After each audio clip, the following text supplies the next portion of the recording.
Bonjour tout le monde.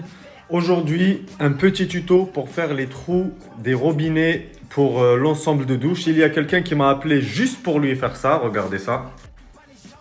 Voilà, il n'arrive pas à couper le carrelage par rapport au trou de robinet. Aujourd'hui, on va faire ça ensemble. Sachez que les trous des robinets, ils font 2,5 cm maximum. On va voir ça tout de suite. Donc, c'est très simple, regardez, ici, le trou, il commence à 20,5, mais comme on a les croisillons sur le côté, donc, on va calculer les croisillons, à peu près 3 mm, donc de 20 à 22,5 et de 35 à 37,5. Et là, hop, de 15,5 à 17,5, ce qui veut dire si on rajoute les croisillons, ça nous fera, hop, vous voyez, ça commence à 15,5. Mais il y a les croisillons de 3 mm, ce qui veut dire on va calculer à partir de 15. Donc 15, 17,5. Par là aussi, c'est le même chiffre, donc 15, 17,5. On va poser notre mètre n'importe où sur le carrelage. Il n'y a pas besoin de le mettre exactement là où il y a les trous. Regardez la technique. De 20 à 22,5 et puis de 35 à 37,5. On est d'accord là? Hop. On va venir avec une chute de carrelage ou une équerre, comme vous voulez. On la met bien à fleur. Hop. Là où on a le point, on va mettre des traits longs. Comme ça. Hop. À peu près à un niveau, pas forcément. Vous allez comprendre pourquoi. Hop. C'est juste pour qu'on puisse centrer la scie cloche. D'accord? Ok. Donc, on sait qu'ici, là, on a 2,5. Ici, là, on a 2,5. Maintenant, on va calculer de 15 à 17,5. Et là, on va calculer pareil. 15 à 17,5. On est d'accord tous jusqu'à maintenant? Ok. Ça, c'est la scie cloche qui est à la taille des diamètres du robinet. Vous voyez? Je la cache entièrement. Vous voyez? À partir de là, je me base sur le point d'en bas. Je vais essayer de positionner le centre, un petit peu au centre. Hop, on descend en bas. Exactement, voilà.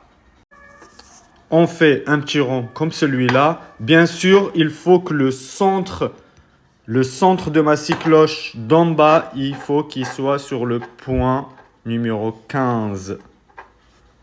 Parce qu'on a dit de 15 à 17,5, donc de 15. On refait pareil ici, là aussi, vous voyez, regardez. Je vais le mettre environ en bas. La scie cloche bien centrée.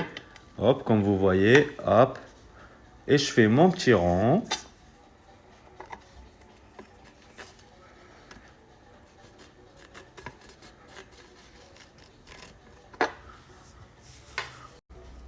Maintenant, voilà, on a nos ronds déjà prêts. Moi, j'aime bien utiliser la disqueuse. Pourquoi la disqueuse? Parce que la disqueuse, elle a beaucoup plus de tours par minute par rapport à la perceuse ou à la visseuse.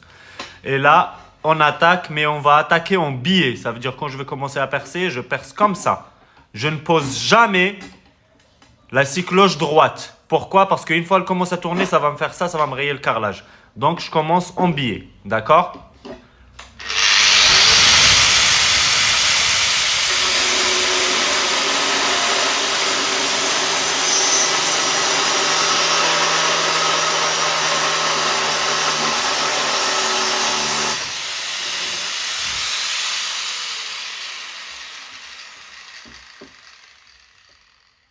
Maintenant, je vais retourner mon carré, hop, voilà, et je fais la même chose de l'autre côté.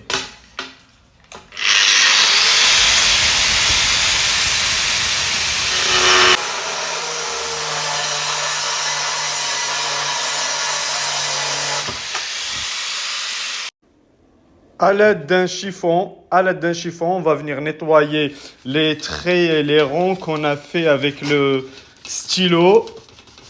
Hop, afin que ça fasse propre. Ok, voilà. Mes trous sont prêts. Maintenant, je vais vous montrer la pose. Je place mes croisillons. Hop. Hop. C'est mieux de les mettre à l'extrémité des carreaux pour avoir la même ligne partout et que ça ne déborde pas. Et un à l'extrémité, bien sûr. Comme ça. Et un ici. Moi, je mets toujours beaucoup de croisillons pour avoir le même niveau partout. Là, on va tester notre carreau. Comme vous voyez, voilà. Je le prends. Hop, je le pose. Je serre bien avec mes croisillons. Hop, hop. Et voilà. Attendez, hop là. Parce que j'ai qu'une seule main. Et voilà, mes trous en face.